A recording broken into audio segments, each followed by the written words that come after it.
people of the internet. It's Adam Malik Aaron Aaron. I'm sorry it's so late, but I had to deal with work, and work sucks.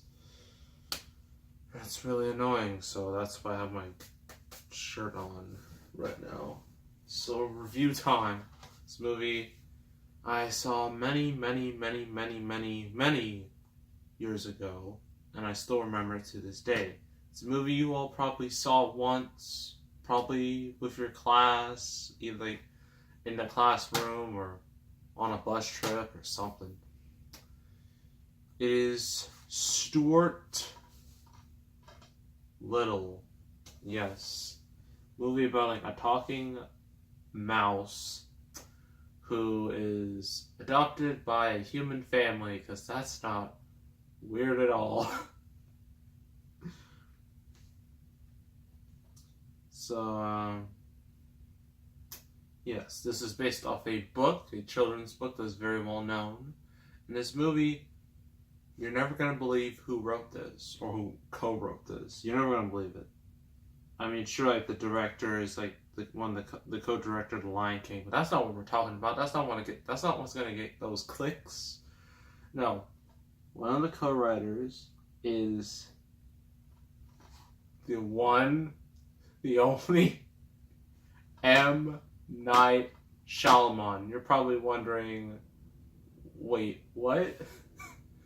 Like, Malik, that's ridiculous. Why would M. Night Shyamalan write this? This is weird. This is clickbait. It's not clickbait. Look it up. It's legit. I can't show it to you here because it's too small. But it's right. If you zoom in real close, you can see it. But the stupid text is so small, you can barely see it. But it does say M. Night Shyamalan. So he is involved with this. So wonderful. And no, there's no twist. I know some of you are like, if it's M. Night Shyamalan, there must be a twist. There's no twist in this movie. Sorry. I wish there was. That would have been... I mean, there is kind of a twist. So it is an M. Night Shyamalan movie. Strange. Very strange. So let's just read the back. If you want to read it, go right ahead. But me reading it would take less time. He's clever, enthusiastic, a can-do guy with attitude, and he's a mouse. From Rob Minkoff, co-director of The Lion King. I think he did Mr. Peabody and Sherman.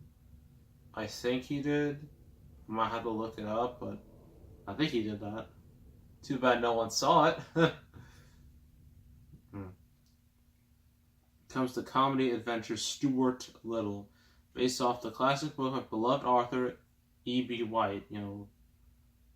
The person who wrote Charlotte's Web, which was also turned into a live-action movie, and Trumpet of the Swan, that has been entertaining families for over 50 years, combining live-action with groundbreaking special visual effects by the artists and innovators at Sony Pictures Imageworks. It's the story of a mouse adopted by the Littles, a human family, as Stuart embarks on adventures with a variety of characters, including his nemesis, Snowball the cat. He learns the true meaning of family, loyalty, and friendship. Ooh. Features sneak peek at Stuart Little 2, the on-set featurette, Stuart Little 2 teaser trailer, and an all-new game. A crappy game. Featuring Stuart and his new friends.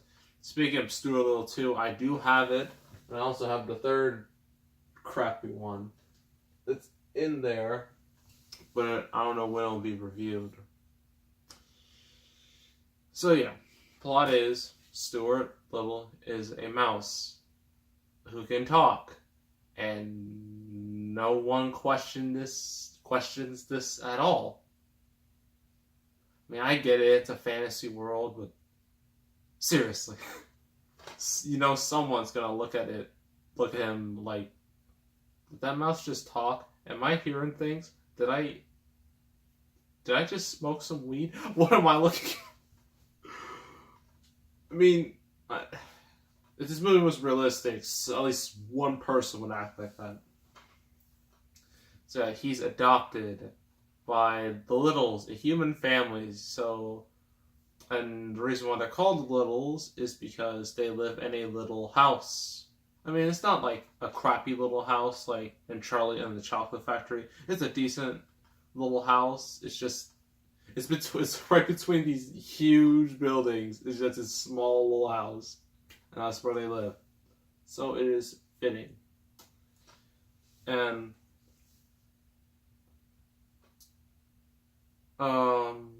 the Littles, they have their son George, and George is just like, oh, I'm gonna get a brother. It's gonna be cool. And then he sees the Stuart, and he's just like, what the heck is this? This is not what I wanted.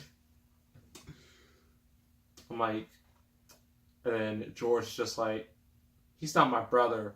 He's a mouse. I'm like, dang, that's both cold and racist. What's wrong with you? Oh. So, of course, it doesn't start off on the right foot, but eventually as the movie goes on, they get to hang out more, like each other more. But, Stuart has to deal with, Snowball the cat, who, Stuart is completely CGI, which would make sense. It's highly doubtful you're going to get a real mouse to do what Stuart does.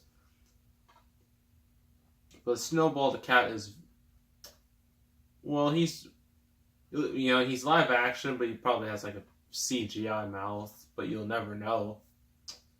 So, yeah, Snowball is just like this cat. He's just like, I've been living here for how long, and now I gotta deal with a freaking mouse, my mortal enemy. And, well, wonderful, I dropped it.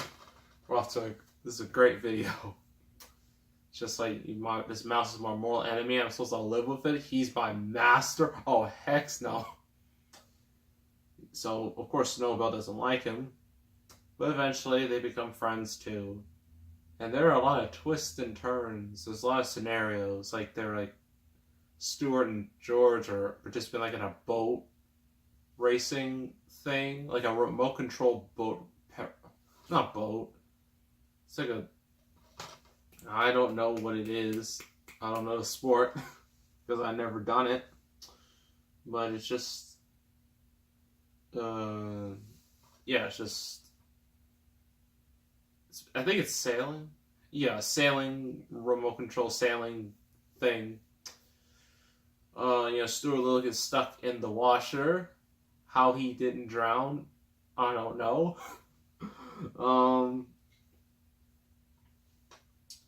What else? Oh yeah, spoiler alert. And why would there be spoilers? This movie came out like 20 years ago. But,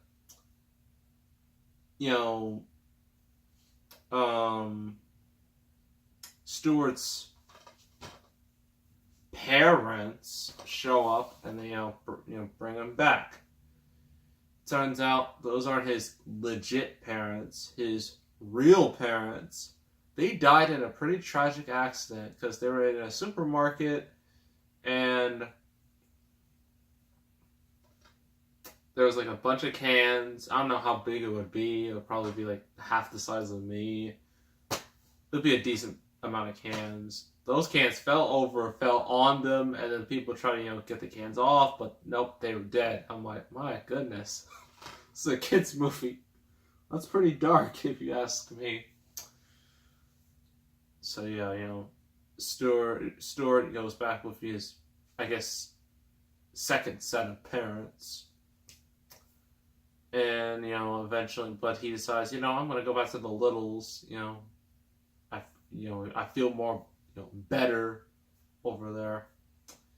And then there's also the subplot with Snowball, and he has all his cat friends. And, of course, his cat friends, they don't like Stuart. And they all conspired against Stuart, like, we're going to kill him. And there's this whole climactic, action scene. This movie is weird. It's very weird. And then, of course, Stuart and Snowball win. And then yeah, that's basically the end of the movie. This movie's so strange. Pros and cons. Pros. You know, the visual effects, especially for Stuart Little and his all the other mice, it's pretty incredible. I mean, this movie was not cheap at all. This movie cost like, I think, 100. Let me check. Ugh, I hate leaning like this, but crud. Where the? Wow, wonderful. Right behind me. Of course it is. On my Amazon Kindle. This video is not sponsored, so don't come after me with that.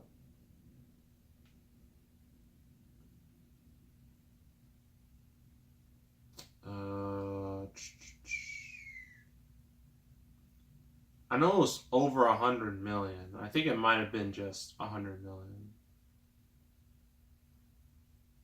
Stuart Little.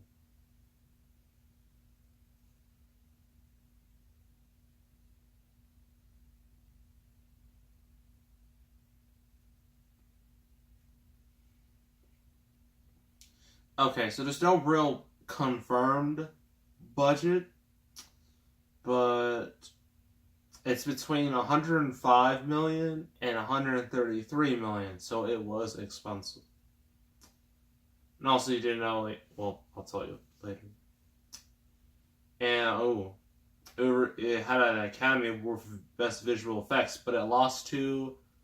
Just take a guess. Take a guess which movie from 1999 had such stunning effects that it influenced a whole bunch of movies after it came out. Think. I'll give you a minute. Not a minute, I'll give you a few seconds.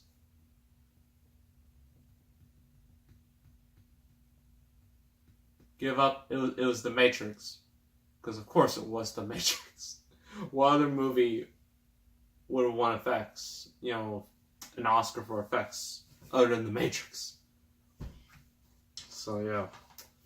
And you're wondering who voiced Stuart Little? Well, it's none other than Mr. Marty McFly himself, Michael J. Fox. Yes, he voices Stuart Little. And he does a pretty good job. The rest of the cast, we got Gina Davis, Hugh Laurie. They're the parents. They do a good job. Yeah, everyone does a good job when it comes to acting. Yeah, the visuals are great. The acting's good.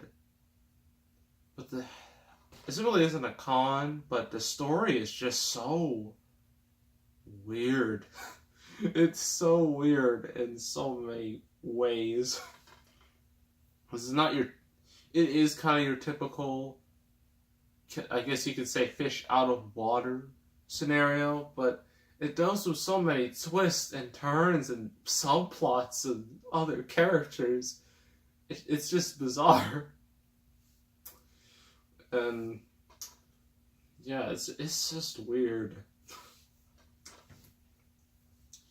There's no real cons, but like the story is just weird. It's weird to me.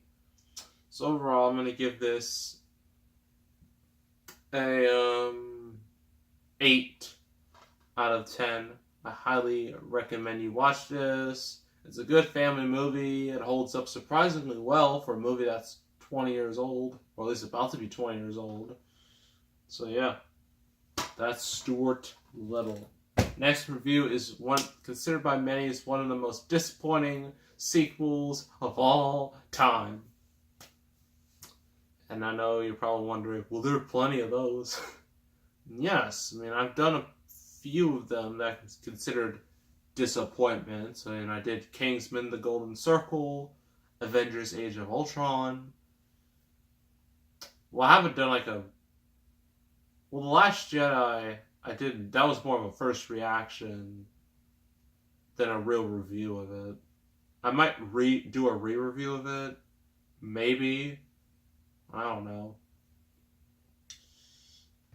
But yeah, like, when you think of disappointing sequels, you think of Last Jedi, you think of, Age of Ultron, you think of, I guess, Spider-Man 3, X-Men: The Last Stand.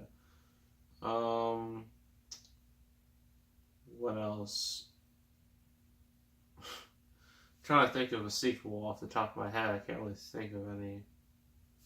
But this one is quite important because the original is still loved to this day.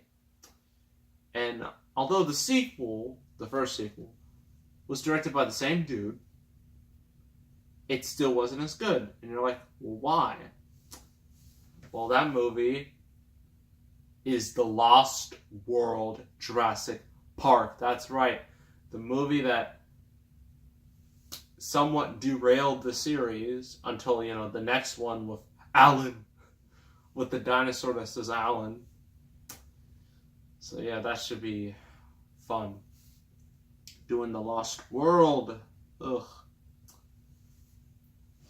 So yeah. So make sure to subscribe, like this video, leave a comment, and I will see you all next time. And I am out.